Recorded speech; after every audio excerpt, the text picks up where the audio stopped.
Hello everyone! If you enjoy my channel, please support me with one like, one subscribe, and one share. The morning everything changed. Picture yourself standing in your kitchen, holding a warm cup of coffee, staring out the window. It's a March morning somewhere in suburban America. The air still carries winter's chill, but sunlight is beginning to warm the bare trees after a long, cold season. You're thinking about your to-do list. Drop the kids at school, hit the grocery store, pay a few bills. A normal day. A safe day. And then, you see it. A black SUV with the words Department of Homeland Security parked right in front of your neighbor's house. What happens inside you? Your heart pounds faster. Your hands tremble. You haven't done anything wrong. Your family has no immigration issues. So, why are you afraid? Because fear, my friend, doesn't need a reason. Fear is like a beast sleeping in your chest, and it awakens whenever it smells danger, even when that danger isn't meant for you. That's the ancient survival instinct from our cave-dwelling ancestors. Anything unfamiliar is potentially threatening. And when you're living in a new country, learning a new language, everything feels unfamiliar. I still remember that feeling. Not because I experienced it myself, but because I saw it in my neighbor's eyes. Maria, the Mexican woman who did gardening for the whole neighborhood. She had warm brown eyes and a smile that could make you forget any sadness. But that morning, when she saw those government vehicles, her eyes went empty, as if someone had turned off the light inside her. She pulled her children close, and I could see her hands shaking as she tried to stay calm, speaking to them in Spanish. The children didn't understand what was happening. They just saw their mother afraid.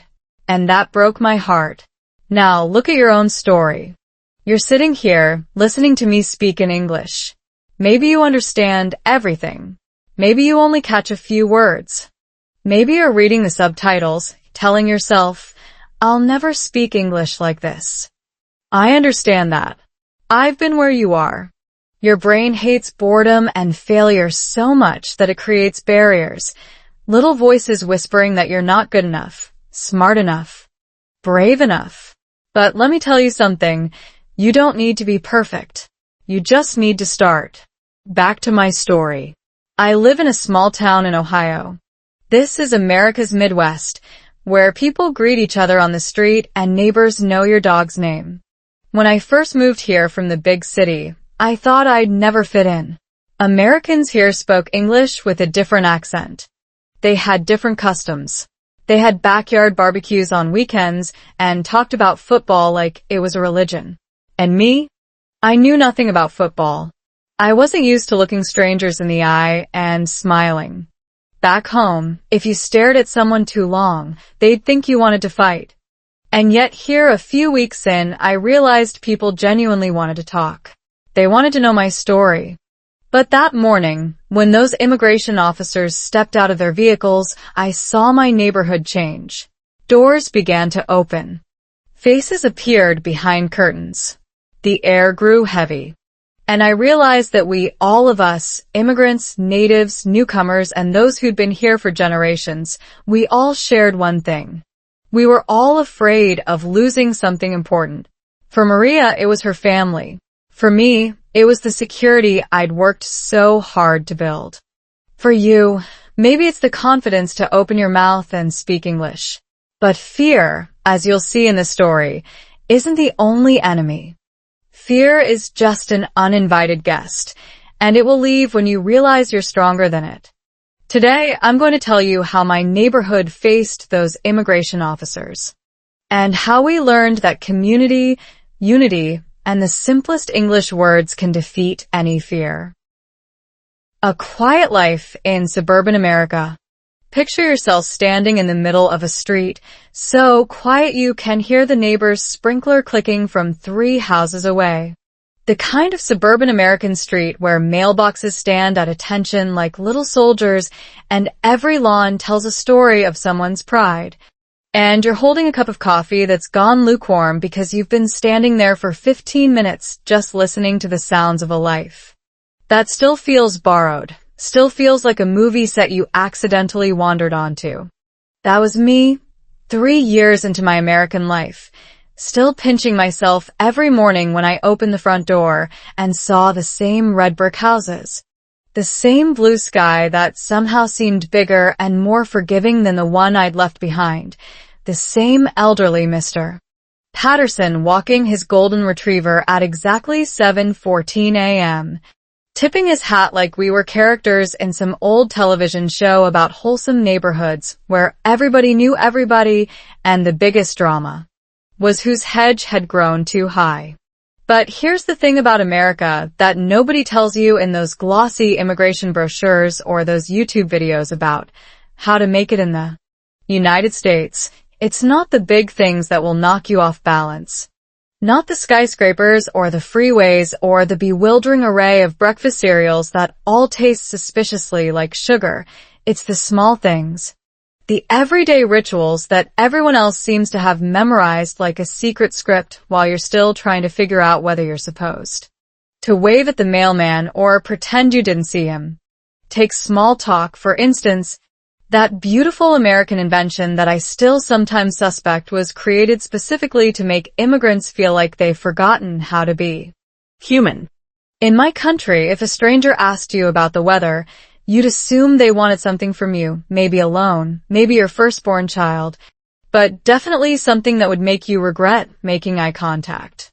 In America, small talk is the currency of connection, the handshake before the handshake, the way people say, I see you, I acknowledge you. We're in this together even though we've never met and probably never will again. And I spent my first year in Ohio treating every "how are you?" like a pop quiz I hadn't studied for. My brain frantically searching for the right answer while my mouth produced something that sounded like a cat walking across a keyboard. I am good seemed too simple, too obvious, like I was cheating, so I'd say things like, I am fine, and you? With the enthusiasm of a hostage reading a prepared statement. And I'd watch the other person's face flicker with confusion because I'd somehow managed to turn a casual greeting into a diplomatic incident. Your brain, that wonderful traitor, has this habit of turning simple interactions into high-stakes dramas whenever you're operating in a second language. Flooding your system with cortisol and adrenaline as if you're about to fight a bear instead of just telling the cashier you'd like your receipt.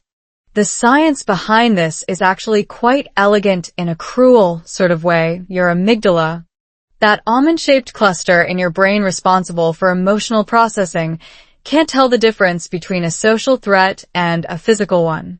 So when you're standing at the grocery store checkout and the cashier asks if you have a loyalty card, your body responds the same way it would if you were being chased by a predator, heart racing, palms sweating. Your carefully practiced English sentences scattering like startled birds. This is why people who are perfectly fluent in a classroom setting freeze up in real-life conversations. Why you can ace every written test, but still feel like you've forgotten everything the moment a native speaker turns to you and asks where you're from.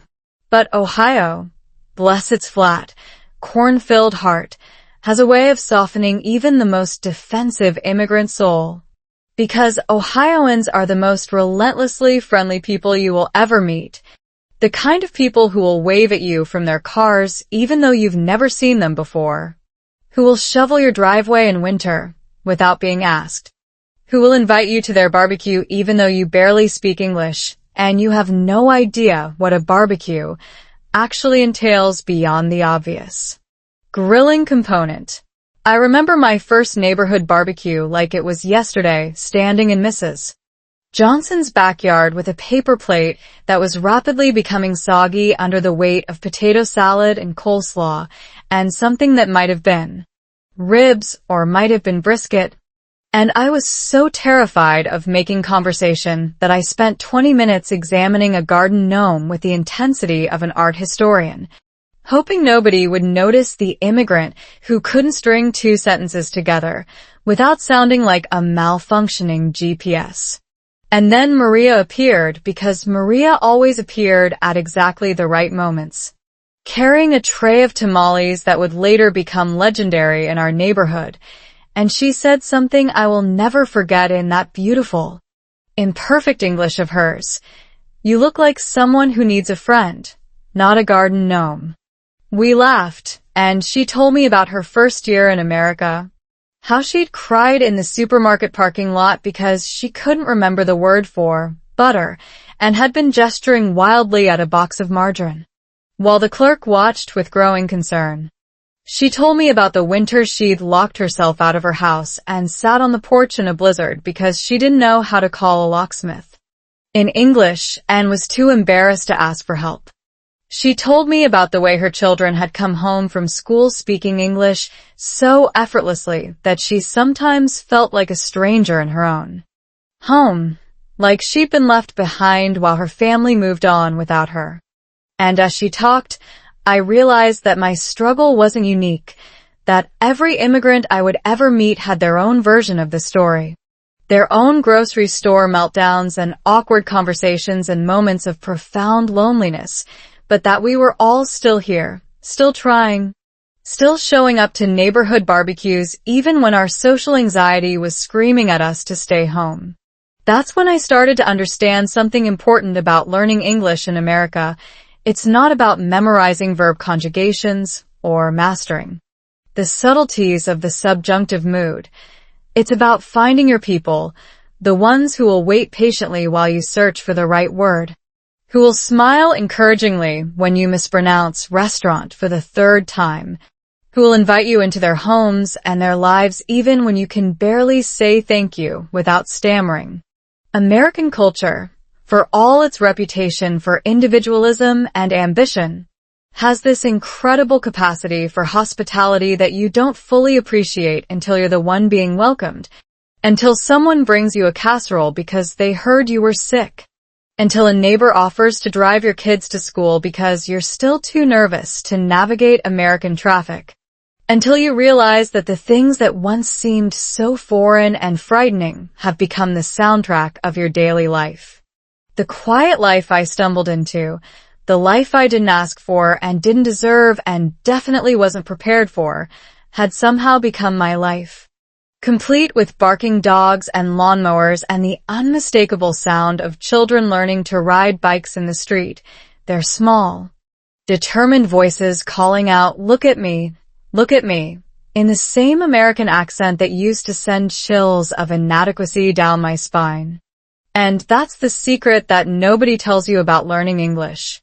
The one that will save you from despair when you can't remember the difference between affect and effect, or you accidentally tell your boss you're pregnant when you meant embarrassed. Language isn't a mountain you climb and conquer. It's a landscape you learn to live in. And the longer you stay, the more it starts to feel like home. My English still isn't perfect, and maybe it never will be, but I've stopped worrying about that because perfection was never the point. Connection was always the point, and I've made more connections with my broken, imperfect, stumbling English than I ever made with a flawless academic language I learned from textbooks. So when you listen to this story, when you catch a word here and miss a word there, when you feel that familiar surge of panic because you don't understand something, remember that every single person in this country who speaks English as a second language has been exactly where you are.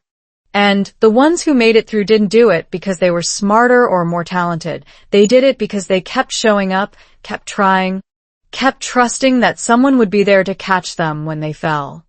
And speaking of falling, I should probably tell you what happened to Maria next. Because that morning when the immigration officers arrived was the day we all learned what community really means. But first, let me tell you about how her tamales brought our neighborhood together in ways that would eventually save her family. Because the things that seem small and simple and almost trivial are often the things that end up mattering most.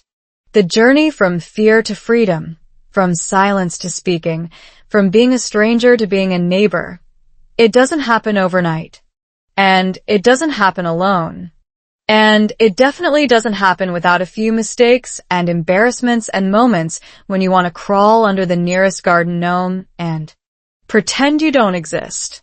But you keep going anyway because somewhere in the middle of a quiet suburban street in Ohio, there's a woman named Maria who's going to show you that your voice matters, that your words are worth hearing, and that the world is waiting for your story, even if you don't know how to tell it yet.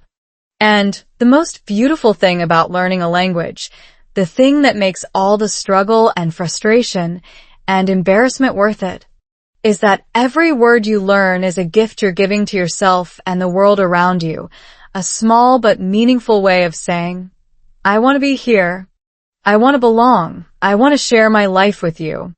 So take a deep breath, release the tension in your shoulders, and let yourself make mistakes. Let yourself sound imperfect. Let yourself be a beginner, because that's how everything that's ever been learned was learned, one imperfect word at a time, one terrifying conversation at a time, one quiet suburban morning at a time, until one day you realize that the language you once feared has become the language of your life, and suddenly Ohio doesn't feel so foreign anymore. The day the fear arrived. Picture this. You're driving home after a long day. The kind of day where you've been running on caffeine and adrenaline and the desperate hope that your children haven't forgotten their homework again.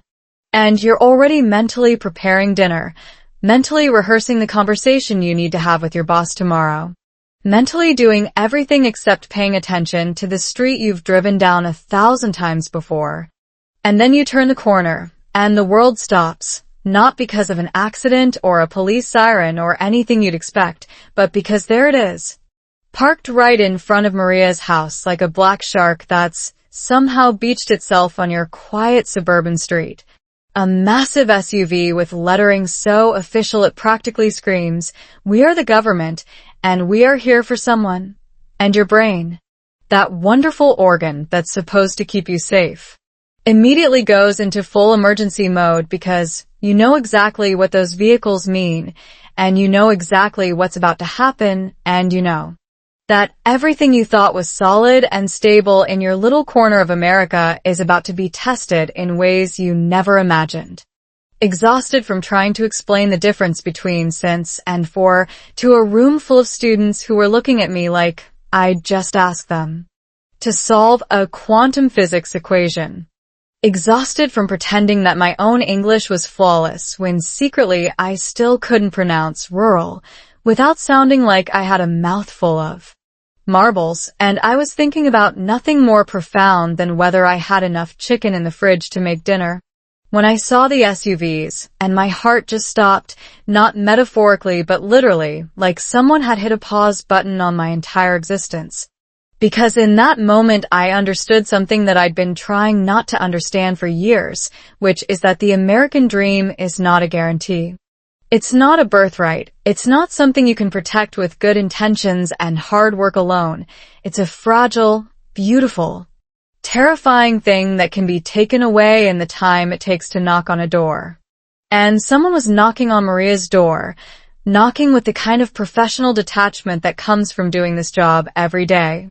Knocking like they were selling something instead of potentially destroying a family, and I could see through the front window that Maria was inside. I could see her silhouette frozen behind the curtain. I could see her children's smaller silhouettes clustering around her like baby birds trying to hide under their mother's wing. And I knew that she was terrified because I could feel her terror from across the street. I could feel it vibrating through the air like a frequency that only immigrants can hear. That low hum of vulnerability that never quite goes away no matter how long you've been here. No matter how many neighbors you've befriended, or how many barbecues you've attended, or how many times you've told yourself that you're safe. You're legal, you belong here. But belonging, I've learned, is not the same as being safe, and being legal is not the same as being welcome, and Maria's papers were complicated, as papers often are for people who came here the way she came here, not with a fancy work visa or a student visa or a marriage green card, but with the kind of desperation that makes you leave everything behind because staying means watching your children starve, because staying means watching your dreams die one by one, Because staying means accepting that the life you were born into is the only life you'll ever have. And I stood there in my car, engine still running, hands still gripping the steering wheel like it was the only thing keeping me grounded.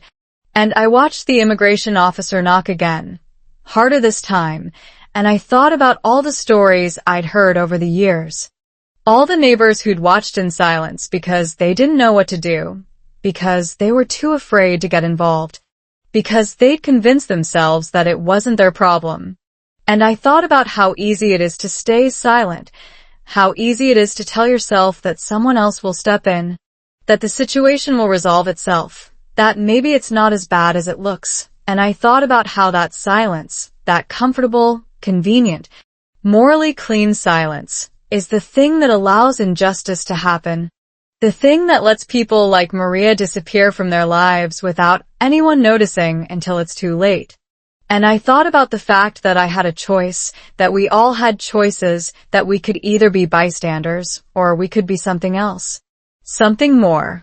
But here's what's fascinating about fear, and I've thought about this a lot since that day. The way fear operates in your brain is almost exactly the same whether you're facing a physical threat or a social one. Whether you're running from a predator or standing up to an authority figure, and your amygdala, that ancient, primal part of your brain that's been keeping humans alive for millions of years, can't tell the difference between a bear and a bureaucrat. So it floods your system with adrenaline and cortisol and all those stress hormones that make your heart race and your palms sweat and your mind go blank. And in that moment, standing up for someone else becomes physically difficult, not just emotionally difficult, because your body is literally trying to save itself from a perceived threat. And Maria was experiencing that same physiological response, which is why she couldn't open the door, why her body had frozen in place, why her brain was screaming at her to run, even though there was nowhere to run to, because the fear of being deported, of losing everything she'd built, of watching her children be taken away, was more than her nervous system could process in a rational way. But here's the thing about fear, the thing that separates the people who run from the people who fight. The thing that separates the people who hide in their houses from the people who step outside and say something. Fear is real. Fear is powerful. Fear can paralyze you completely, but fear is also a liar. Fear tells you that you're alone when you're not. Fear tells you that your voice doesn't matter when it does. Fear tells you that staying silent is safer, when in fact silence is the most dangerous thing in the world. And I sat there in my car, frozen in my own fear, watching Maria's curtains tremble, watching the officer's patience thin, watching a tragedy unfold in slow motion, and I thought about all the things I wanted to say, all the English words I'd spent years learning, all the sentences I'd practiced in my head during those long American nights when I couldn't sleep because I was worried about whether I'd ever truly belong. And I realized that I had a choice to make, a choice that would define the kind of person I was, a choice that would echo through my life and my community, and maybe even through this story I'm telling you right now. Because the hardest thing about learning a language isn't the grammar or the pronunciation or the endless vocabulary lists.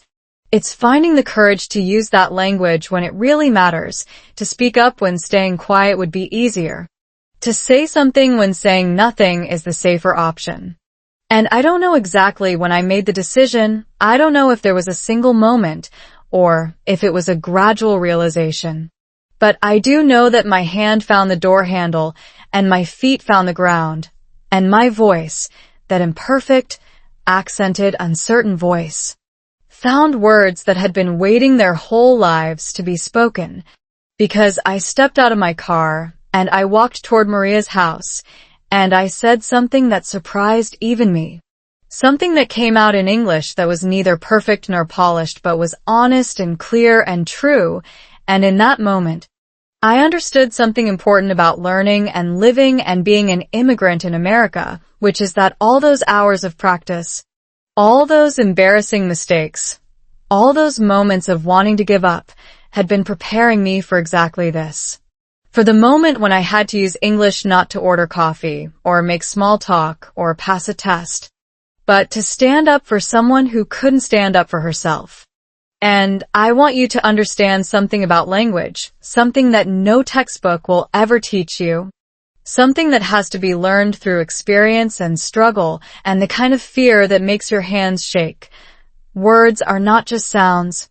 They're not just marks on a page. They're not just tools for communication. They're weapons and they're shields and they're bridges and they're keys. And when you learn a language, you're not just learning how to express yourself. You're learning how to be brave, how to show up, how to be present in moments that demand everything you have. So when you're struggling with English, when you're frustrated by your progress, when you feel like you'll never be fluent enough to really matter, remember that the fluency you need isn't the fluency of a native speaker. It's the fluency of someone who cares enough to try, who's brave enough to fail, who's determined enough to keep speaking even when every instinct tells you to stay silent. Remembering why we came. Imagine sitting on an airplane 30,000 feet above the ocean, watching the world shrink beneath you until the country you've called home your entire life becomes nothing more than a patchwork of green and brown and blue, and the person sitting next to you is a complete stranger who has no idea that you're leaving behind everything you've ever known. No idea that your mother cried when she hugged you goodbye. No idea that you've sold your car and your furniture and most of your possessions just to afford this one-way ticket to a country where you don't know anyone and where the language sounds like music you haven't learned to hear yet. And your hands are trembling not because you're nervous about flying, but because you're leaving behind the only life you've ever known to chase a dream that might not even exist. And the most terrifying part isn't the uncertainty. It isn't the fear of failure. It isn't even the loneliness. It's the gnawing suspicion that you're making a terrible mistake, that you're abandoning something precious for something that might never materialize, that you're trading the familiar pain of home for the unknown pain of being a foreigner. And yet you keep moving forward because something deep inside you knows that staying would be worse.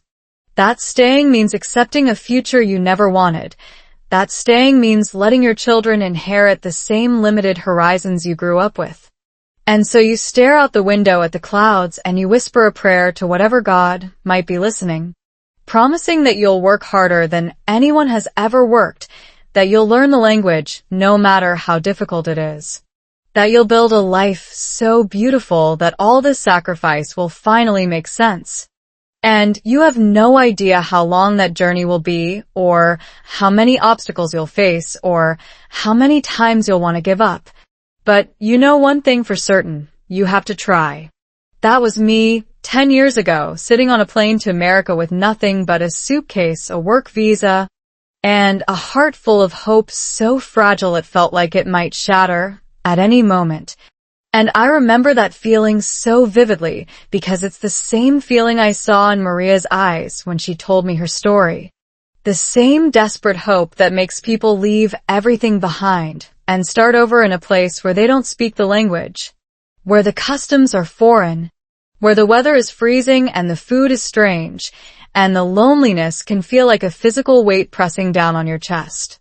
Maria came from Mexico, from a small village where the streets were dirt and the houses had no running water, where her mother worked 14 hours a day making tortillas, and her father left when she was 6 and never came back, where the nearest school was a 2-hour walk and the only future anyone could imagine was the same future their parents had. And she decided at 12 years old that she would find a way out, that she would earn enough money to leave, that she would give her own children the childhood she never had, and she worked for years, saved for years, dreamed for years until finally she had enough to pay a coyote to bring her across the border. And when I tell you that crossing was dangerous, I mean the kind of dangerous that makes Hollywood movies look like children's cartoons, the kind of dangerous where you walk for 3 days through the desert with no water. The kind of dangerous where you hide in the back of a truck so crowded that you can't breathe. The kind of dangerous where people die and nobody finds them for weeks. But Maria survived. She survived the crossing and the coyote who tried to cheat her and the immigration raids and the years of working under the table and the constant fear of being discovered. And she built a life, a small life, a humble life, but a life where her children could go to school and learn English and dream of becoming anything they wanted. And when she told me the story, sitting in my kitchen drinking coffee that had gone cold because we'd both been too absorbed in talking to notice, I realized that the reason we come to America, the reason millions of people have made this journey over the centuries, is not always the same, but it's always driven by the same force, the same desperate, stubborn, unshakable hope that things can be better, that the future doesn't have to look like the past, that our children don't have to inherit our limitations.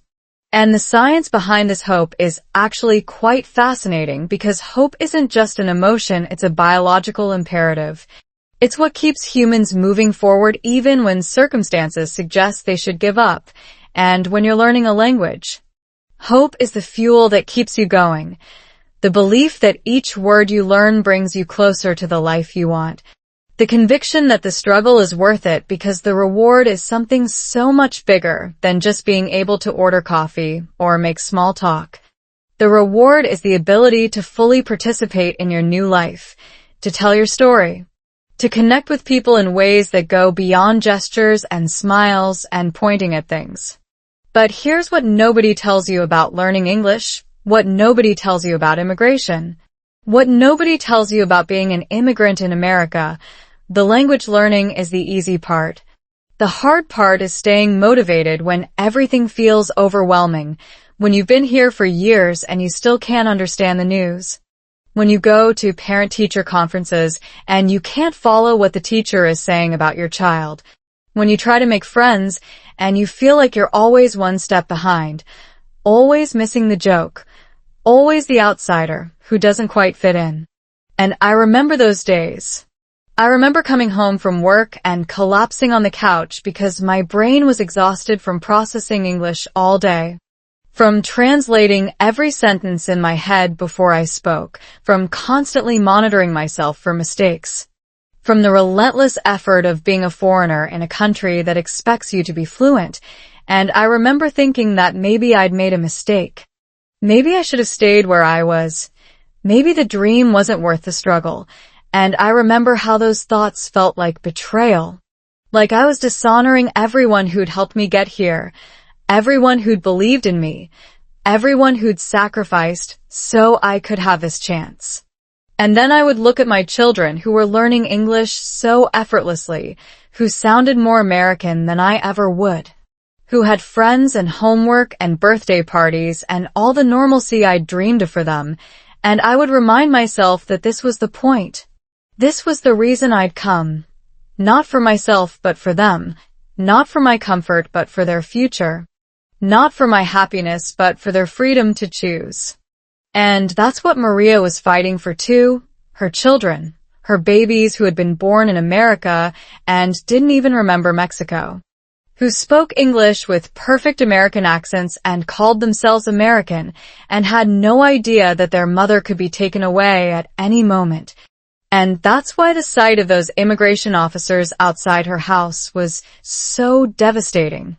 Not because of what it meant for Maria, but because of what it meant for her children, because those children had been promised something, had been given a life that was supposed to be better, had been told that if they studied hard and worked hard and were good people, everything would be okay.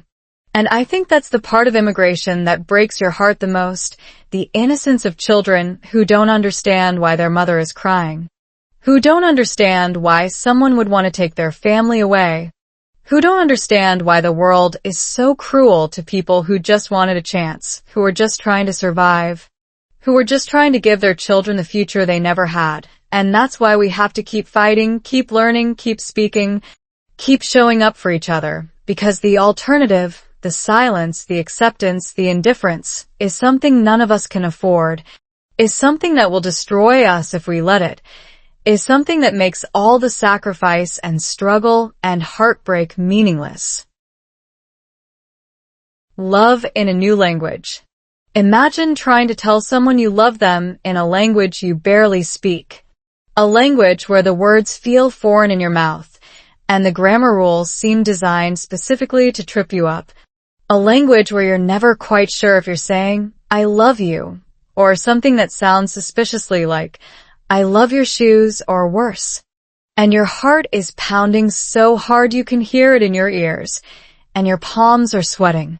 And you're rehearsing the sentence in your head over and over like a student about to take the most important test of their life. And then you open your mouth and the words come out wrong. They come out accented and awkward and nothing like the way native speakers say them. But the person you're speaking to doesn't laugh, doesn't correct you, doesn't even seem to notice that you've made a mistake. They just look at you with eyes that see past your imperfect English and into your heart. And they say something back that makes you realize that love, real love, doesn't need perfect grammar, doesn't need flawless pronunciation, doesn't need any of the things you've been so desperately trying to achieve. Love just needs honesty, needs vulnerability, needs the courage to say something important even when you're terrified of getting it wrong. That was me standing in a small coffee shop in downtown Columbus, Ohio, and staring at a woman who would eventually become my wife. A woman who had no idea that I'd spent the entire morning rehearsing what I was going to say to her. A woman who was about to teach me more about language and love and life than any textbook ever could. Her name was Sarah, and she was American, born and raised in Ohio. Spoke English with that beautiful Midwestern accent that made everything sound like a question. And she was learning Spanish at the community center, where I was teaching English, and we'd been noticing each other for weeks. Exchanging shy smiles across the classroom, sitting near each other during breaks, finding excuses to talk about nothing in particular. And I was completely, hopelessly, terrifyingly in love with her, and I couldn't even tell her how I felt because my English wasn't good enough. Because I was afraid of making a fool of myself. Because I was convinced that the moment I opened my mouth she would realize what a fraud I was and walk away and never look back. But here's what I learned about love and language. Here's what Sarah taught me in that coffee shop when I finally managed to stutter out something that resembled, "I think you are very beautiful, and I would like to know you better." She didn't care about my grammar. She didn't care about my accent. She didn't care about any of the things I'd been so worried about. She just saw a man who was brave enough to speak his heart in a language that was still new to him, and she found that beautiful. Not in spite of my imperfect English, but because of it, because it showed her that I was willing to be vulnerable, willing to take risks, willing to fail in order to connect with her. And isn't that what love is really about? Isn't that what language is really about? The willingness to be imperfect and open and human with another person. The willingness to say something that might come out wrong, but might also come out exactly right. And I'll never forget the moment she looked at me and said, "I love you too," in the most perfect English I'd ever heard. And my heart soared because I understood every word, because I knew what she meant, because the language had suddenly become transparent, had suddenly stopped being an obstacle and started being a bridge. And I realized that all those months of struggling with vocabulary and tenses and pronunciation had been leading to exactly this moment. The moment when language became something more than just a means of communication. The moment when it became a way of expressing the deepest parts of myself. The neuroscience of love and language is actually quite beautiful because when you're in love, your brain releases oxytocin and dopamine and all those feel-good chemicals that make you want to connect and bond and communicate. And when you're learning a language, the same brain regions are activated, the same reward systems are engaged, which means that learning a language and falling in love are neurologically similar experiences. Both involve vulnerability. Both involve taking risks. Both involve stepping into the unknown and trusting that someone will catch you when you fall.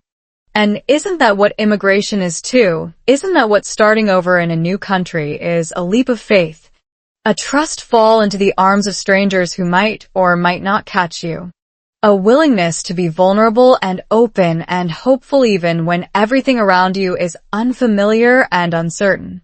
Sarah taught me that language and love are intertwined in ways I'd never imagined. That the same courage it takes to say, I love you in a new language is the courage it takes to say, I am an immigrant, or I am afraid, or I need help. And that when you open yourself up to connection, when you let yourself be seen in all your imperfect, accented, struggling glory, people respond not with judgment, but with compassion, not with criticism, but with understanding, not with rejection, but with embrace. And I think about Maria and her love for her children, the fierce, protective, unshakable love that made her cross a desert and hide in trucks and work jobs that broke her body just so they could have a better life.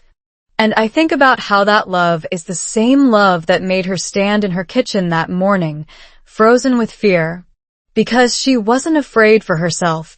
She was afraid for them. Afraid that she'd be taken away and they'd be left alone.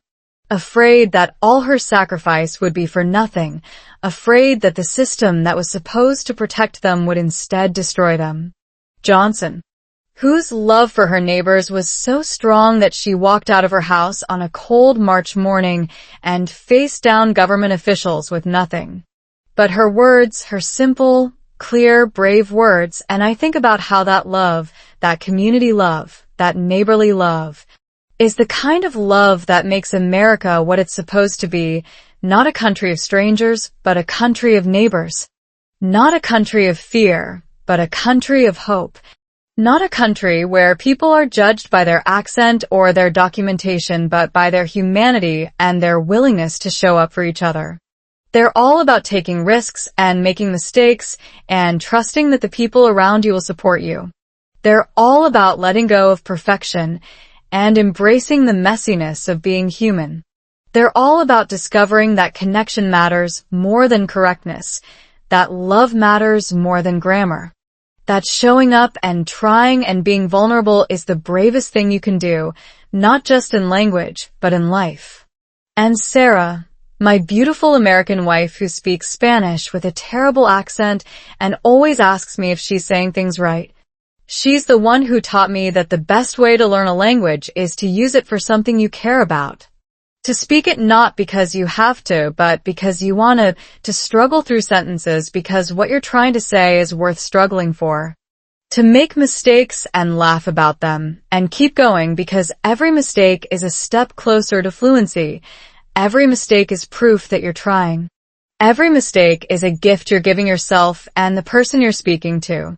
So when you're learning English, when you're struggling with pronunciation or grammar, or any of the 1,000 things that make language learning so hard, remember that you're not just learning a language, you're learning how to love, how to connect, how to be brave.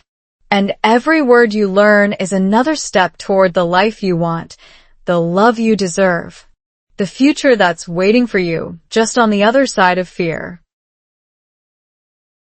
The language of fear versus hope. Imagine your brain as a house with 2 rooms, 2 completely different rooms with different lighting and different furniture and different atmospheres.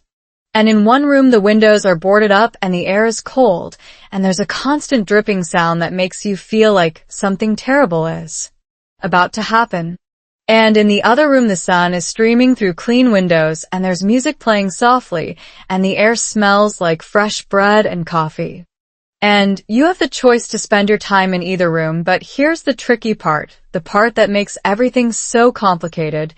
You don't always realize you're in the fear room until you've been there so long that the darkness starts to feel normal. Until you've convinced yourself that the cold and the dripping and the dread are just how life is supposed to feel. And that's exactly what happens when you're learning a new language. Exactly what happens when you're an immigrant trying to find your place in a country that doesn't always want you. Exactly what happened to Maria when those immigration officers knocked on her door and her whole world shrank to the size of that tiny, terror-filled room where the only thing she could hear was the thumping of her own heart, and the only thing she could think was that everything she'd built was about to be destroyed. The language of fear, you see, is a very specific language, a language that tells you you're not good enough, not smart enough, not brave enough. A language that whispers in your ear that you'll never learn English, never fit in, never belong. A language that makes every mistake feel like a catastrophe and every setback feel like a final judgment on your worth as a human being. And the neuroscience behind this is absolutely fascinating because your brain actually processes fear and hope in completely different ways, using completely different neural pathways and completely different chemicals that produce completely different outcomes in your life. When you're afraid, your amygdala, that primitive almond-shaped cluster in your brain that's been keeping humans alive for millions of years, goes into overdrive and releases cortisol and adrenaline into your system, flooding your body with stress hormones that make your heart race and your palms sweat and your mind go blank. And in that state, learning is almost impossible because your brain is too busy trying to survive to process new information, too busy scanning for threats to absorb vocabulary, too busy protecting you to let you grow. And this is why so many people who are perfectly fluent in English in their heads freeze up when they try to speak.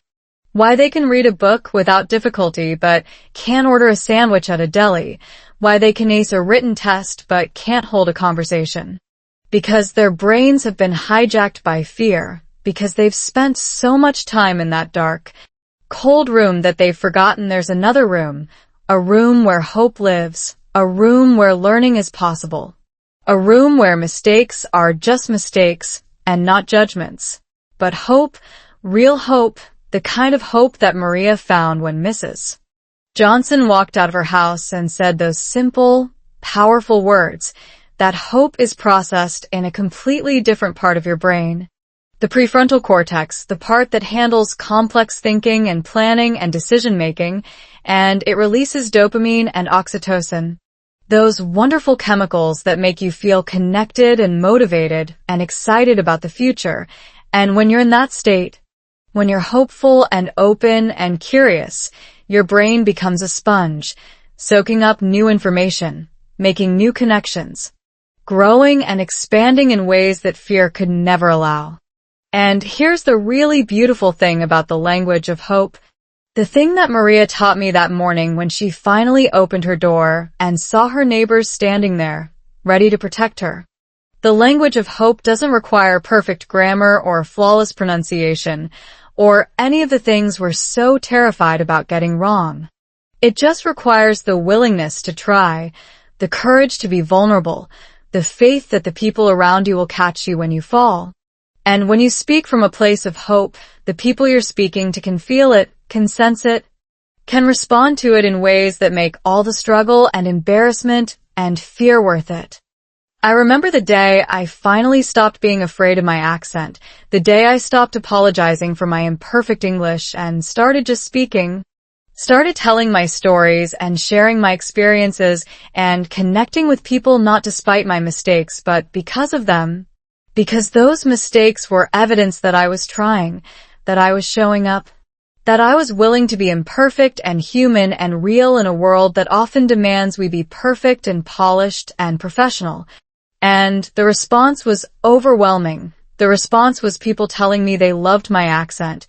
They loved my perspective. They loved the way I could express things in English that native speakers couldn't because my brain worked differently, because I saw the world from a different angle, because I brought something unique and valuable to every conversation I had. And I think about Maria standing in her kitchen that morning, and I think about the difference between the fear that made her freeze and the hope that made her open the door, and I realized that the same language, the same English words she'd been learning for years, could be used for either purpose, could be used to express fear or hope, could be used to push people away or bring them closer. could be used to diminish herself or to claim her place in the world. And she chose hope. She chose connection. She chose to believe that the people standing outside her door, her neighbors, her community, would stand with her and protect her and remind her that she wasn't alone. And that's the lesson I want you to take away from this. The lesson that matters more than any grammar rule or vocabulary list or pronunciation tip. The lesson that separates the people who succeed in learning English from the people who give up. The people who speak from the people who stay silent. The people who thrive from the people who just survive. You have a choice. You always have a choice about which room you spend your time in, about which language you listen to, about whether you let fear silence you or let hope speak through you. And I know it's not easy. I know the fear is real and loud and persuasive. I know it tells you that you'll never be good enough, that you'll never sound like a native speaker, that you'll never really belong. But I also know that the fear is a liar, that the fear is the voice of your amygdala trying to protect you from a threat that doesn't actually exist. And that the only way to silence that voice is to speak, to open your mouth and say something, anything, to take that terrifying first step into the unknown and trust that the people around you, the people who matter, will catch you when you fall. So the next time you're afraid to speak English, the next time you're convinced you're going to make a fool of yourself, the next time you're tempted to stay silent because it's safer, remember Maria, remember her standing in that kitchen, frozen with fear. And remember Mrs. Johnson, remember her walking out of her house and using simple, imperfect English to protect her neighbor. And remember that the difference between fear and hope is just a choice, just a decision, just the willingness to open the door and step into the light. And when you make that choice, when you choose hope over fear, connection over isolation, courage over comfort, the most amazing thing happens. The language that seemed so impossible, so foreign, so beyond your reach, starts to feel like yours, starts to feel like a part of you, starts to feel like the key to the life you've been dreaming of. When community becomes family, imagine you're standing in a dark room, so dark that you can't see your own hands, so dark that you've forgotten what light looks like. And the walls are closing in and the air is getting thin, and you're convinced that this is it. This is how it ends. You're going to disappear into this darkness and no one will even notice you're gone. And then you hear a sound, a small sound, barely audible at first, like a whisper from somewhere far away, and you strain your ears and you realize it's someone calling your name. Someone who knows you, someone who cares about you, and the sound gets louder and closer until suddenly you see a crack of light. A tiny sliver of hope in the darkness, and then the door bursts open, and there are people there, people you know, people you love, people you thought had forgotten about you. And they're reaching out their hands and pulling you into the light, and wrapping you in warmth and telling you that you're not alone. You've never been alone. You just forgot for a moment that there was a door, and people on the other side waiting for you.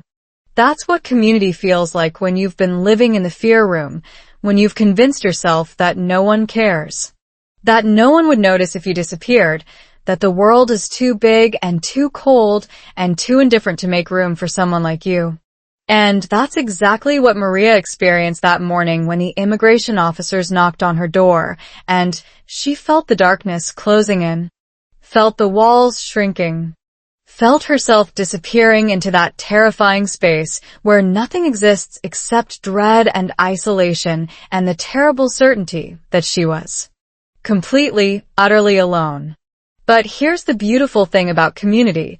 The thing that Maria discovered when she finally opened her door and saw her neighbors standing there.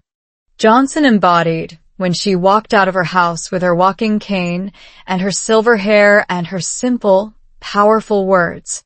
The thing that I experienced when I stepped out of my car and joined them, community is the antidote to fear. Community is the light that breaks through the darkness. Community is the door that opens when you've forgotten there is a door.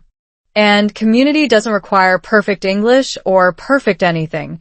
It just requires showing up, being present, letting people know that they matter to you, that their struggles are your struggles, that their victories are your victories, that their survival is your responsibility. And the science behind this is absolutely extraordinary, because when humans feel connected to a community, when they know that others are watching out for them, when they experience the kind of social support that comes from belonging to a group that cares about them, their brains actually produce more oxytocin, the bonding hormone that makes you feel safe and loved and protected. And that oxytocin counteracts the cortisol and adrenaline that fear produces. It literally rewires your brain to be more resilient, more courageous, more capable of facing threats and overcoming them. And this isn't just psychology. This isn't just feel-good self-help. This is actual neuroscience, actual brain chemistry, actual evidence that being part of a community can save your life, can save your sanity, can save your soul. And I watched that science play out in real time on my quiet suburban street, watched it happen as more and more neighbors emerged from their houses, as the line grew longer and stronger, as Maria's terror slowly transformed into something else. Something like relief, something like amazement, something like hope, because she was seeing with her own eyes that she wasn't alone, that the people she'd been living next to for years, the people she'd shared coffee with and waved to in the mornings and smiled at across their gardens, had become her family in ways she'd never fully appreciated until that moment, until she needed them most. And the thing about family, the thing about real family, the kind you choose rather than the kind you're born into, is that it doesn't require shared blood or shared background or shared language. It just requires shared humanity, shared willingness, shared commitment to showing up for each other when the world gets dark and the walls start closing in. I think about all the times I'd felt alone in America. All the times I'd wished I could go back to my country, where I understood the customs and the language and the unspoken rules. All the times I'd convinced myself that I would never truly belong, and I realize now that belonging isn't something you achieve. It's something you build, something you create through countless small interactions, through showing up to neighborhood barbecues, through waving at the mailman, through helping a neighbor carry their groceries. Through all those tiny moments of connection that seem insignificant in isolation, but that accumulate over time into something solid and real and unshakable. And Maria had been building that community for years without even realizing it, had been planting seeds of connection that were now blooming into the most beautiful garden of support she could have imagined. And when those immigration officers stood at her door, they weren't just facing Maria. They were facing a community, a family, a force that was greater than any of its individual parts, greater than the sum of its imperfections and differences and struggles. The bystander effect, that psychological phenomenon where people are less likely to help when they think others will do it, completely reversed itself on that street because everyone who showed up, everyone who stepped out of their house and stood in that line, felt a personal responsibility, felt that they couldn't be the one who stayed inside, couldn't be the one who watched through the curtains while a neighbor was being torn from her home, couldn't live with themselves if they'd done nothing. And that's the power of community, the power of connection, the power of knowing that you matter to someone, that your absence would be felt, that your presence makes a difference. And as I stood there, shoulder to shoulder with people I barely knew a year ago, people who had become friends, people who had become family, I realized something that I want you to understand, something that matters more than any vocabulary list or grammar lesson or pronunciation practice. You are not alone. You have never been alone. And the people who will stand with you when you need them most are already in your life. Already in your community, already waiting for you to reach out and let them know you need them. And learning English, learning to speak the language of your new country is part of that, is part of building the connections that will save you when the darkness comes, is part of telling your story in a way that others can hear and respond to, is part of making sure that when you call out for help, there are people who understand you, people who know your voice, people who will open the door and pull you into the light. Facing the officers together. Imagine standing in front of people in uniforms, people with badges and authority, and the full weight of the law behind them. People who have the power to change your life with a single decision, and you have nothing to protect yourself except your voice, your courage, and the simple English sentences you've managed to learn over the years. Sentences that feel so small and inadequate compared to the force of the government. Sentences that you're not even sure you're pronouncing correctly. And your heart is racing so fast you can hear it in your ears, and your hands are shaking, and every instinct in your body is screaming at you to run, to hide, to do anything except stand there and speak. But you stand there anyway, you open your mouth anyway. You say the words anyway because there's someone behind you who needs you to be brave. Someone who's counting on you to be their voice when they've lost their own. And in that moment, the moment when you choose courage over fear, connection over isolation, community over silence, you discover something extraordinary about yourself, something you never knew was there, a strength that comes not from being fearless, but from being afraid and doing it anyway. That was the moment I walked up to the immigration officers, the moment I joined my neighbors in front of Maria's house, the moment I opened my mouth and said something that came out in English so clear and so strong that I surprised even myself, because in that moment, all the years of struggling with pronunciation and grammar and vocabulary suddenly made sense. All the embarrassing mistakes and awkward conversations and moments of wanting to give up had been preparing me for exactly this. For the moment when I needed to use my voice to protect someone else, and the words came out like they'd been waiting their whole lives to be spoken. The officer looked at me, then at the growing crowd of neighbors behind me, and I could see the calculation in his eyes. The recognition that this was not going to be a simple operation, that there were too many witnesses, too many voices, too many people who would make this difficult, and I realized that this was the whole point. This was why community mattered so much. Because when you have 50 people standing behind you, you become stronger, more powerful, more impossible to ignore, and each voice adds to the chorus until it becomes a force that can't be dismissed, a truth that can't be denied. Mrs. Johnson stepped forward, that remarkable woman who had become the heart of our neighborhood. And she looked the officer straight in the eye and said something that I will never, ever forget.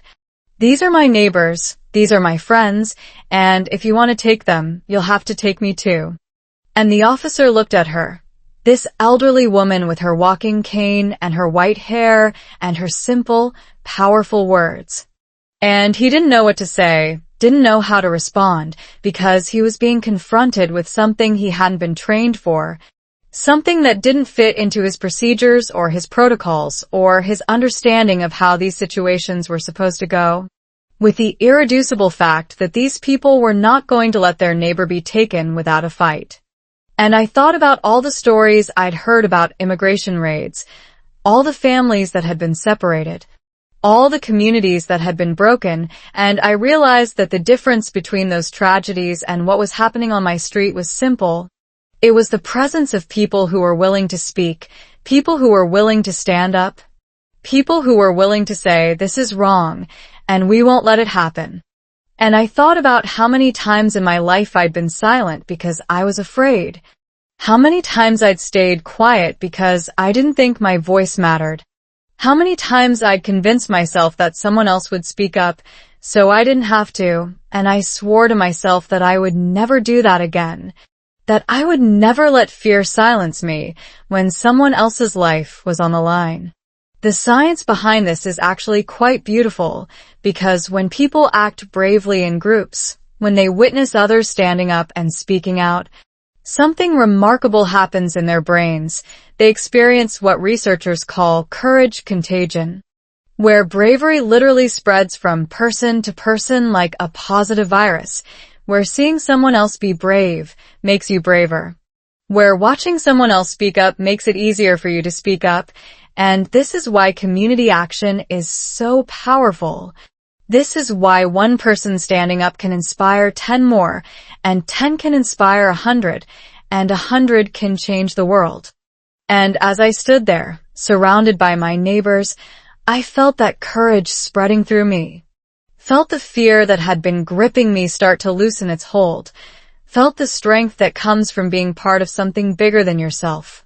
And I thought about how this was the whole point of learning English, the whole point of being an immigrant, the whole point of building a new life in a new country. It wasn't just about getting a job or buying a house or raising children. It was about finding your place in a community, about using your voice to make a difference, about being willing to stand up for others the way others had stood up for you. The immigration officers were clearly uncomfortable. They'd come expecting to do a routine job, expecting to knock on a door and find a family that would go quietly, expecting to move on to the next case without any drama. But instead they'd found a community that refused to be silent, a neighborhood that refused to turn away, a group of people who had made a choice to be brave, and that choice changed everything. And I think about you watching this video. I think about your own life and the moments when you've been afraid to speak, afraid to use your English, afraid to take a stand, and I want you to understand something important, something that Maria taught me that day, something that Mrs. Johnson embodied with her simple, powerful words. Your voice matters. Your English matters. Your willingness to speak up and be seen and take risks matters, not just for you but for everyone around you, because when you speak, you give others permission to speak. When you're brave, you make others braver. When you show up, you make it easier for others to show up. And that's the real power of learning a language. That's the real gift of being an immigrant. That's the real meaning of building a life in a new country, not just surviving but thriving, not just fitting in but belonging, not just speaking, but being heard. The power of small acts. Imagine a tiny flame, so small you could blow it out with a whisper, so fragile that it seems impossible it could survive even a moment in the vast darkness, and yet that tiny flame, when nurtured and protected, can grow into a fire that warms an entire village, can become a light that guides lost travelers home, can transform into something so powerful that it changes everything around it. And that's exactly what happened on my quiet suburban street when Mrs. Johnson stepped out of her house and did something so small, so simple, so seemingly insignificant that nobody could have predicted the chain reaction it would trigger. Because she didn't shout or threaten or call the news media. She just walked over to those immigration officers with her walking cane and her white hair and her steady, determined gaze, and she said a few words. Just a few words. Words that any of us could have said. Words that didn't require legal expertise or political influence or anything more than the courage to open her mouth and speak the truth as she saw it.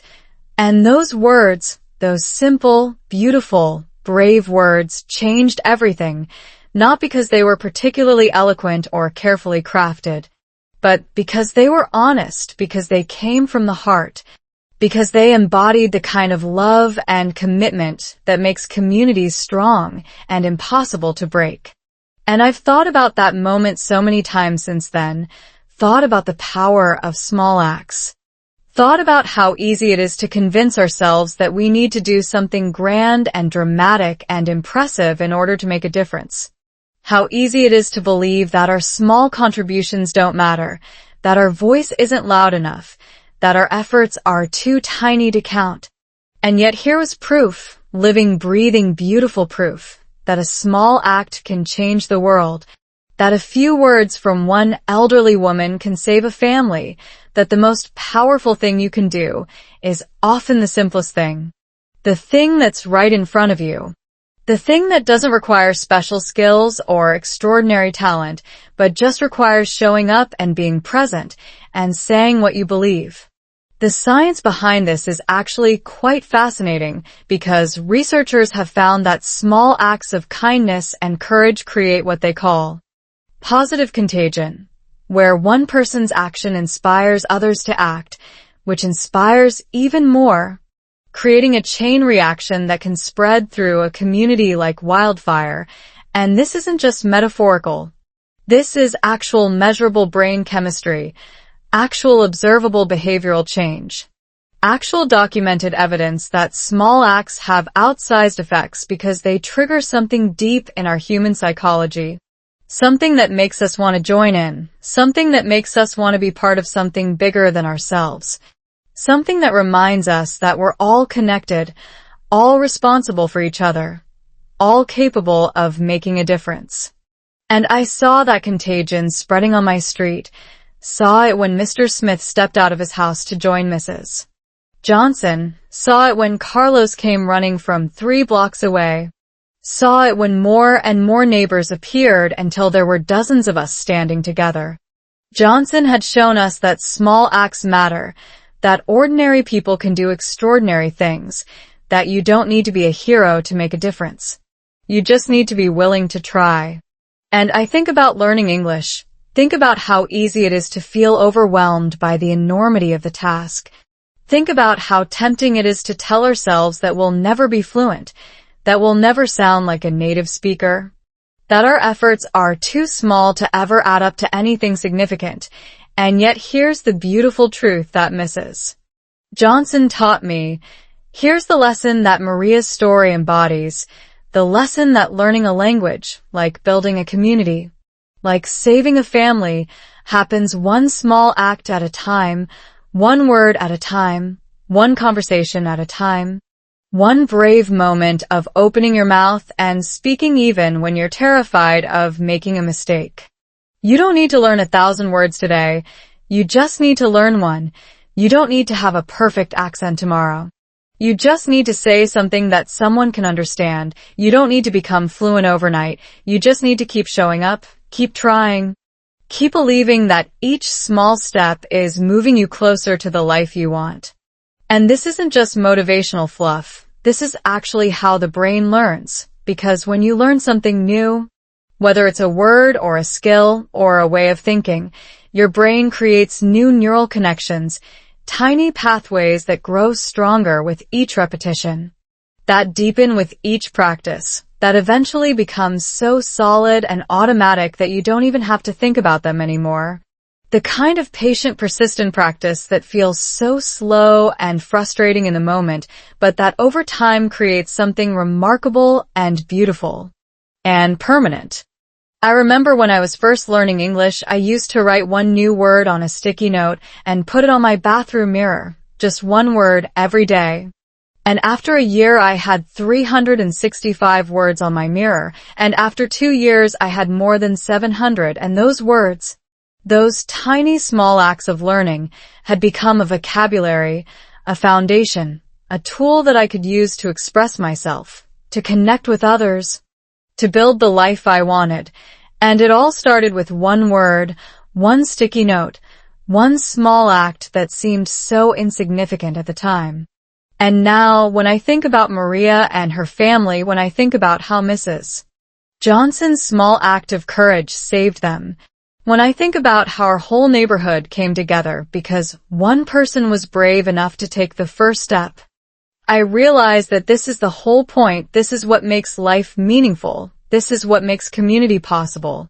This is what makes learning English worthwhile. Not the big dramatic moments, but the small consistent ones, the daily decisions to try, the daily courage to speak, the daily commitment to show up and be present and care about the people around you. And I want you to know, I want you to truly understand that your small acts matter too. Your attempts to speak English matter. Your efforts to connect with others matter. Your willingness to be vulnerable and imperfect and human matters. Not just for you, but for everyone around you, because when you speak, you give others permission to speak. When you try, you inspire others to try. When you show up, you make it easier for others to show up, and that's how communities are built. That's how lives are changed. That's how the world becomes a little bit better, one small act at a time, one brave word at a time, one person at a time. Learning English through life. Imagine learning to swim by reading a book about swimming, by memorizing the physics of buoyancy and the mechanics of the stroke and the proper way to breathe between laps, and you spend months studying. Take detailed notes, pass every written test with flying colors, and then one day you jump into the water and discover that knowing everything about swimming is not the same as being able to swim. That your body doesn't care what you've memorized, that the water is cold and deep and terrifying. And all that knowledge doesn't keep you from sinking, doesn't stop you from panicking, doesn't replace the simple, terrifying act of actually doing it. And that's exactly what learning English is like.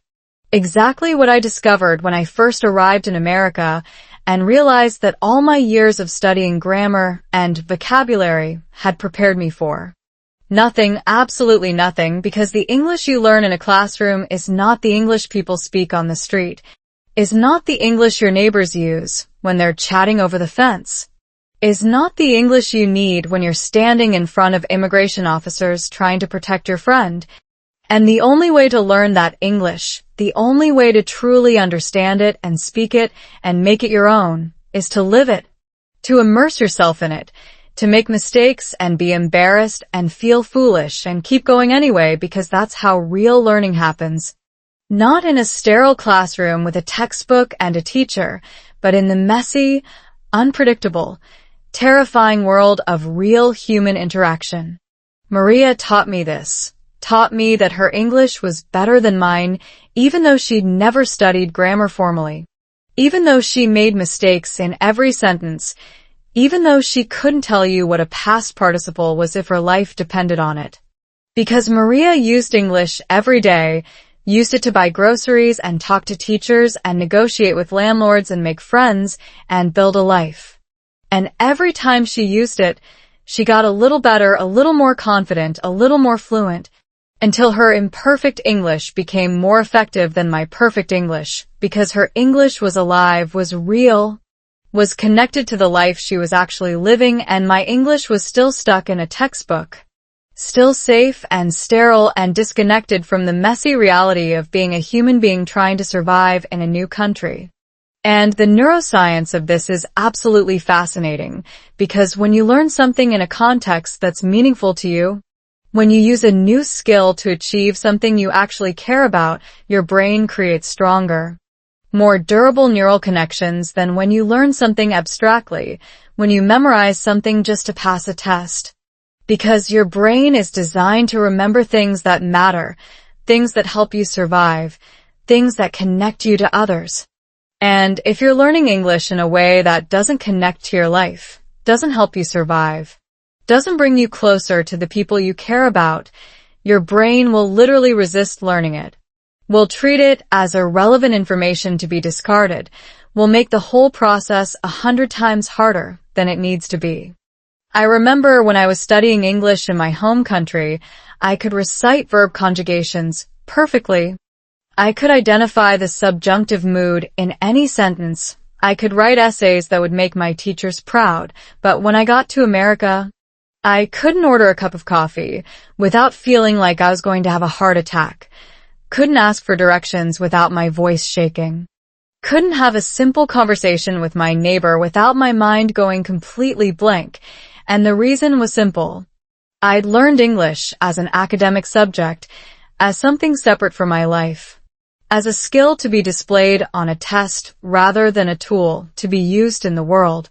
And I had to unlearn all of that before I could really start learning, had to let go of my attachment to being correct and embrace the messiness of being human. Had to accept that making mistakes wasn't just okay but necessary, was the only way I was ever going to get better. And I think about how different things could have been if I'd learned the way Maria did, not from textbooks but from life, not from teachers but from necessity, not from studying but from surviving, because necessity is the greatest teacher. Necessity gives you no choice but to learn. Necessity makes every word matter, because your survival depends on it. And that's why immigrants who arrive with nothing often learn English faster than people who have the luxury of being comfortable. Because they don't have the option of staying silent. They have to speak or they can't eat. They have to communicate or they can't work. They have to connect or they can't survive. And that urgency, that desperation, that absolute need to be understood is the most powerful language teacher in the world. And I want you to think about your own English learning journey. Think about whether you're treating it like an academic exercise or like a survival skill. Whether you're studying to pass a test or to connect with real people. Whether you're afraid of making mistakes or willing to embrace them as part of the process. Because the answer to those questions will determine everything. Will determine whether you struggle for years without making real progress or whether you start speaking and improving immediately. Will determine whether English stays foreign and distant or becomes a part of who you are. Sarah, my wife, taught me something else about learning, something that transformed my entire approach to English.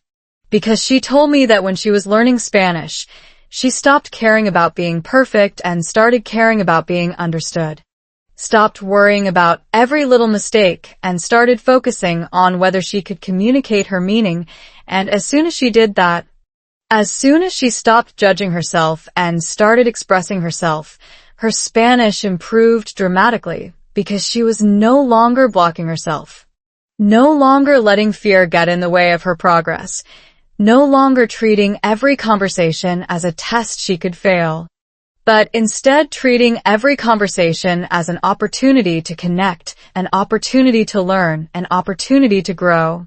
And I realized that the same principle applied to English, that when I stopped caring about my accent and started caring about my message, when I stopped worrying about grammar and started worrying about meaning, when I stopped trying to sound American and started trying to be myself, everything changed. The words came easier. The sentences flowed more naturally. The fear that had been paralyzing me for years began to dissolve. Because I was no longer fighting myself, no longer treating my own efforts as failures, no longer letting the perfect be the enemy of the good. And that's the lesson I want you to take away from this, the lesson that Maria embodied and Mrs. Johnson demonstrated, and my wife taught me, that learning English is not about becoming someone else. Not about erasing who you were before you came to this country, not about pretending to be something you're not, but about adding a new dimension to who you already are. About finding new ways to express the thoughts and feelings and dreams that have always been inside you. About connecting with others not despite your accent and your mistakes, but because of them, because those differences make you who you are, make your perspective valuable, make your story worth hearing, and the only way to share that story, the only way to make yourself heard, the only way to truly belong is to speak, to keep speaking, to never stop speaking, until the words that once felt so foreign and difficult start to feel like your own. A new beginning. Imagine standing on a beach after a storm, the kind of storm that made you think the world was ending, the kind that shook your house and flooded your streets and left you wondering if anything would ever be the same again. And now the sky is clearing and the wind has died down, and the sun is beginning to peek through the clouds. And you look out at the water and it's calm again, impossibly calm, as if the storm never happened. As if all that terror and chaos and destruction was just a dream, and you take a deep breath and you feel something you haven't felt in a long time. Something that makes you want to cry and laugh and shout all at once. Something that feels like the world is giving you a second chance. Something that feels like hope, pure, uncomplicated, undeniable hope, and you realize that you survived, that you made it through, that whatever happened, whatever you lost, whatever you feared, you're still here, still standing, still ready to face whatever comes next. And that's what it felt like when the immigration officers finally left our street, when they got back in their black SUVs and drove away, when the threat that had been hanging over Maria and her family for so long finally lifted, because the storm was over, the nightmare had passed, and we were all still standing, still together, still a community that had been tested and strengthened and transformed by everything we'd been through. The days that followed were strange. A mix of relief and exhaustion, and the kind of quiet joy that comes when you've been given something you thought you'd lost forever. Because Maria was still here, still our neighbor. Still the woman who made tamales for the block party and waved to everyone from her garden and smiled so brightly that you couldn't help but smile back. And her children were still here, still playing in the street with my children, still learning English in school, still growing up with all the possibilities that America was supposed to offer. And I watched them. Watched those kids riding their bikes and laughing and shouting to each other in their perfect American accents, and I felt something shift inside me. Something I hadn't even realized needed to shift until it did, because I'd been carrying so much fear for so long. Fear for myself. Fear for my family. Fear for my neighbors. Fear for everyone who'd ever made the same journey I'd made. And that fear had become so familiar that I'd stopped noticing it, stopped realizing how heavy it was, stopped understanding how much it was weighing me down. And when it lifted, when the threat passed and the storm cleared and Maria was safe, I felt lighter than I'd felt in years, felt like I could breathe again, felt like maybe, just maybe, everything was going to be okay. And here's the thing about new beginnings, the thing that I learned in the days after that morning. They don't always announce themselves with trumpets and fireworks and dramatic declarations. They usually creep in quietly, subtly. So gradually that you don't even notice them happening until one day you wake up and realize that everything has changed, that you're not the same person you were before. That the world looks different, and you look different, and the future that once seemed so uncertain and terrifying now seems full of possibility and promise, because that's what hope does. That's what community does. That's what surviving a storm together does. It changes you, it transforms you. It makes you stronger and braver and more connected to the people around you. Maria started coming to our neighborhood gatherings more often, started bringing her famous tamales to every potluck, started sitting with the other women and laughing and talking in her beautiful, imperfect English that everyone loved so much. And I watched her, and I saw a confidence that hadn't been there before, a freedom that came from knowing she was protected, a joy that came from knowing she belonged. And I thought about all the people who'd told her she didn't belong. All the people who'd said she should go back to where she came from. All the people who'd tried to make her feel small and invisible and unwelcome. And I realized that they'd failed completely and utterly, because Maria wasn't small or invisible or unwelcome. She was exactly where she was supposed to be, surrounded by people who loved her, part of a community that would protect her. Living the life she'd dreamed of when she was a little girl in Mexico, and that was the best revenge, the best answer, the best way to respond to all the people who'd tried to tear her down, simply to keep living, keep thriving, keep being exactly who she was. The children, of course, were the ones who adjusted fastest, because children have this incredible ability to adapt, this remarkable resilience that adults often lose.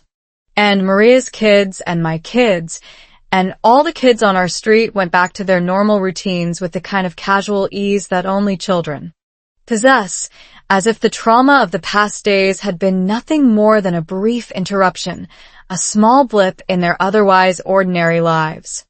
And I envied them that, envied their ability to let go of fear and embrace joy, envied their willingness to move forward without looking back. Envied their faith that everything would be okay, and I realized that maybe that was the lesson I needed to learn from them. Maybe that was the wisdom I'd been missing, because worrying about what might happen doesn't stop bad things from happening. It just steals the joy from the good moments. It just makes you live in fear of a future that might never come. It just keeps you from fully experiencing the beautiful life you've built for yourself and the people you love.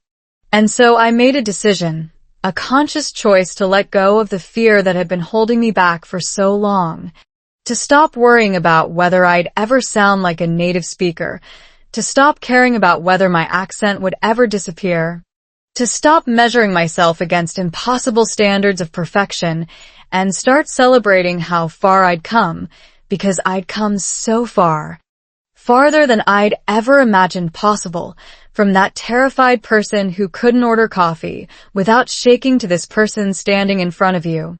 Sharing his story in English, trusting that you would understand, trusting that my imperfect words would reach your heart, trusting that the connection we were making was real and meaningful and worth all the struggle and effort and embarrassment it had taken to get here. And I think about Mrs.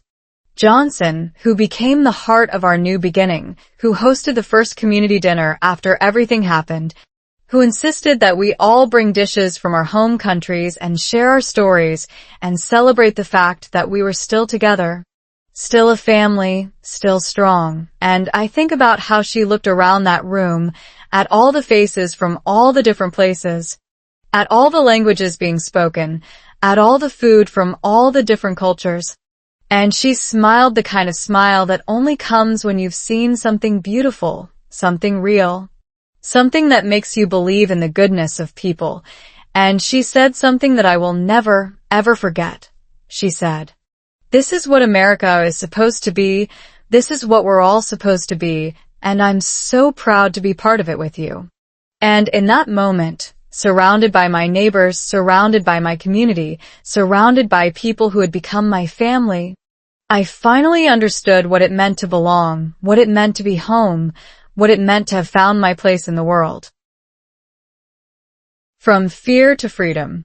Imagine standing on a hilltop overlooking the town that once felt so foreign, the town where you couldn't order coffee without shaking, couldn't talk to your neighbor without stammering, couldn't imagine ever feeling like you belonged. And now you look down at the streets and the houses and the gardens and you realize that every single inch of this place holds a memory, a story, a moment that shaped who you've become. And you see the school where your children learn to speak English with perfect American accents. The grocery store where you finally remembered the word for butter without panicking. The park where you had your first real conversation with an American friend. The street where Maria stood frozen in fear and then opened her door to find a community waiting to protect her. And you feel something you never thought you'd feel. Something that makes your chest expand and your eyes water and your heart swell with a gratitude so profound it almost hurts.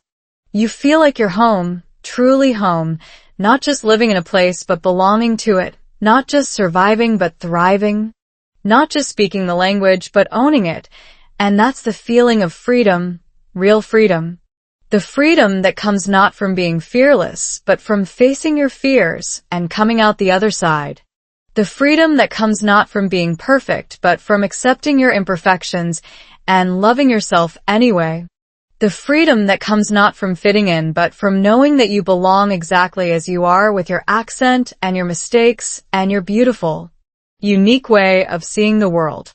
And I think about all the moments that led me here, all the struggles and embarrassments and tears and triumphs, all the times I wanted to give up, and all the times I kept going anyway, all the people who helped me along the way, and all the people I've been able to help in return, and I realized that this journey, this incredible, impossible, terrifying journey, was never just about learning English. It was about learning to be brave, learning to trust, learning to connect, learning to believe in myself and in the goodness of others.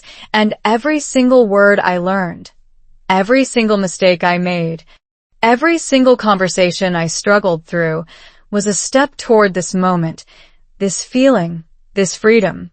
Maria taught me so much about that freedom because I watched her transform from that terrified woman frozen in her kitchen to this confident, joyful, unstoppable force of nature who organized neighborhood events and spoke at community meetings and became the heart and soul of our street.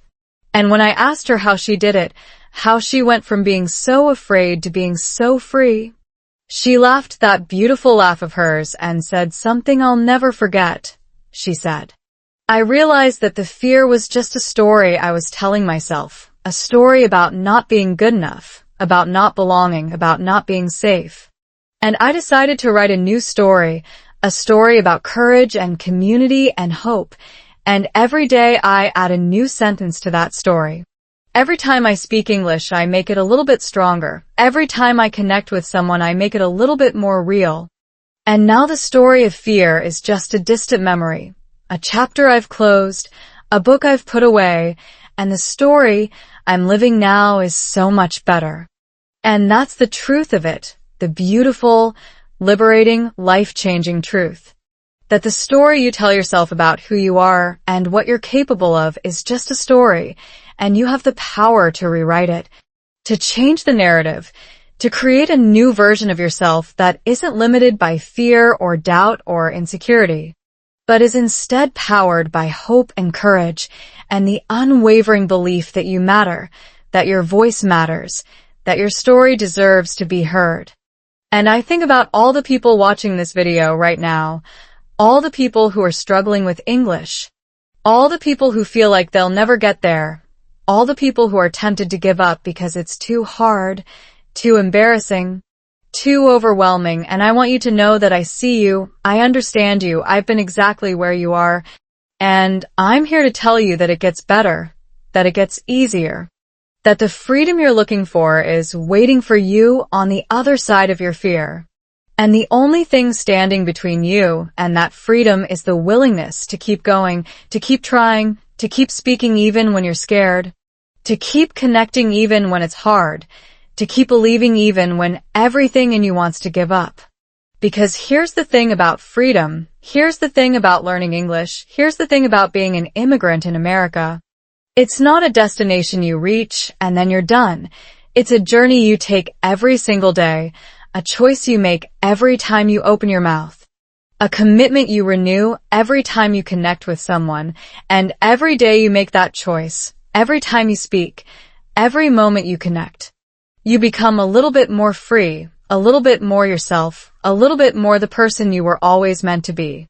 And I want to leave you with something, a gift from Maria, a gift from Mrs.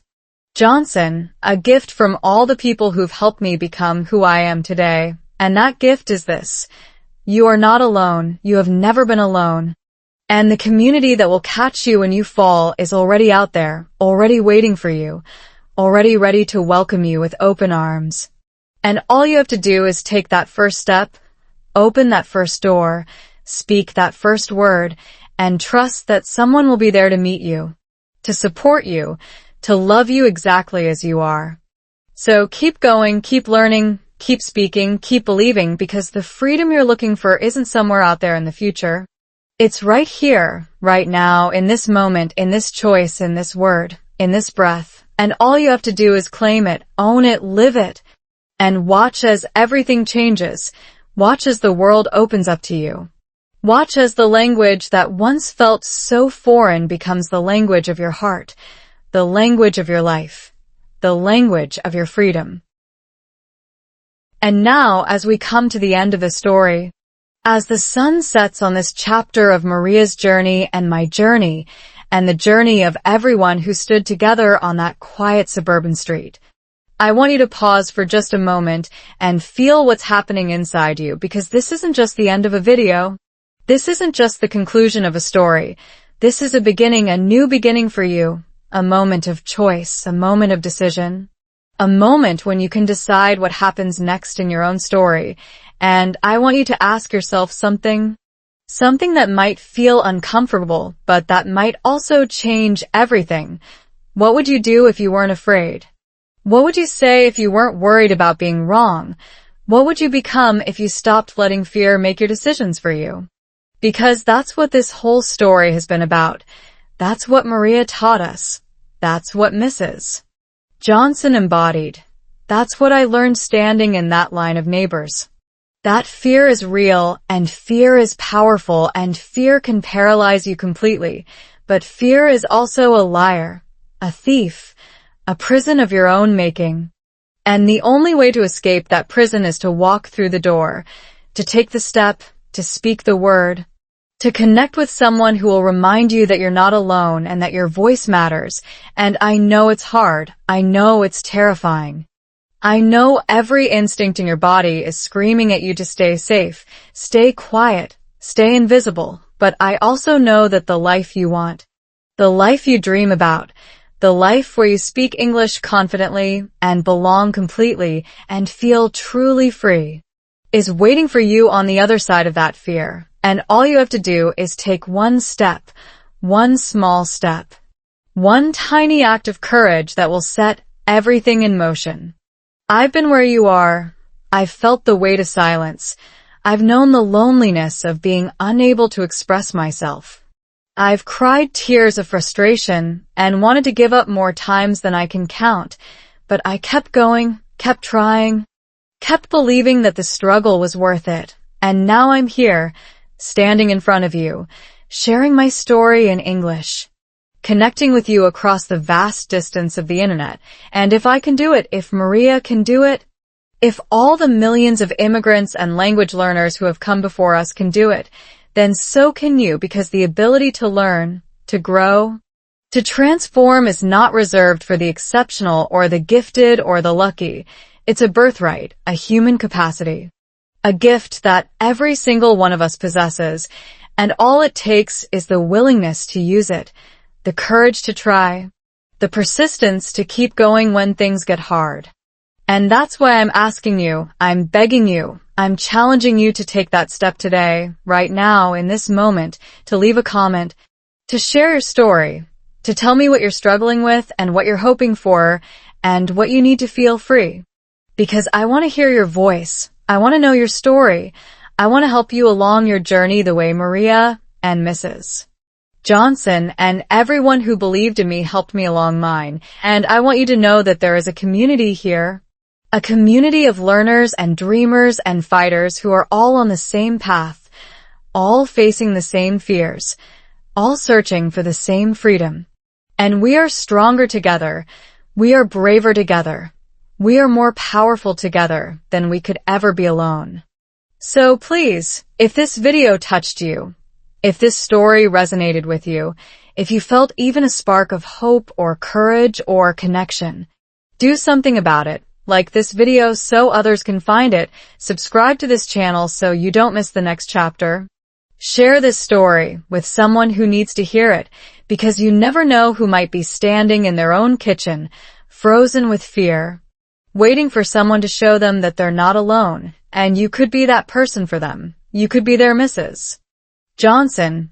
You could be their neighbor. You could be the one who says the simple, powerful words that change everything. And I want you to know that this is just the beginning, that there are so many more stories to tell, so many more lessons to learn, so many more connections to make. And I'm going to be here every week, sharing my journey, sharing my struggles, sharing my victories. And I want you to be here too. I want you to be part of this community. I want you to grow with me, learn with me, become free with me, because that's what this is all about. Not just learning English, but learning to be brave, learning to belong, learning to live the life you were meant to live. And I believe in you. I really do. I believe that you have what it takes. I believe that you can overcome your fear. I believe that your voice matters and your story deserves to be heard. And I'm going to keep saying that until you believe it too, until you feel it in your bones, until you stand up and speak out and claim your place in the world, because that's what we do for each other. That's what community is. That's what love is. And that's what this channel is all about. So don't wait for the perfect moment. Don't wait until you're ready, because the perfect moment will never come and you'll never feel completely ready. The only thing that exists is now, this moment, this choice, this opportunity to take one small step toward the life you want. And I want you to take that step, to leave a comment telling me one thing you're going to do differently starting today, one small act of courage you're going to commit to, one tiny step toward your freedom, because when you write it down, when you share it with me, when you make it public, it becomes real. It becomes a commitment. It becomes the beginning of your new story. And I'll be right there with you, reading every comment, cheering you on, reminding you that you can do this, that you will do this, that you are doing this right now in this moment, and that's everything. That's the whole point. That's the magic of being human and learning and growing and connecting with each other across all the distances and differences that separate us. So go ahead, take that step, leave that comment, share that story, subscribe to this channel, and let's do this together. Let's become free together. Let's build a world where no one has to be afraid to speak, where everyone belongs, where every voice is heard. Because that's the world I want to live in. That's the world I'm working to create, and I want you to be part of it, right here, right now. Starting today. Thank you so much for being here, for listening, for caring, for being brave enough to watch this video and stay until the end. You're amazing. You're capable. You're worthy. And I can't wait to see what you do next. I can't wait to hear your story. I can't wait to continue this journey with you. So please, don't let this be the end. Let this be the beginning. Let this be the moment you chose courage over fear, connection over isolation, freedom over silence, and let's go. Let's move forward. Let's build something beautiful together, one word at a time, one story at a time, one brave heart at a time. I'll see you in the next video. And until then, keep speaking, keep believing, keep becoming the person you were always meant to be.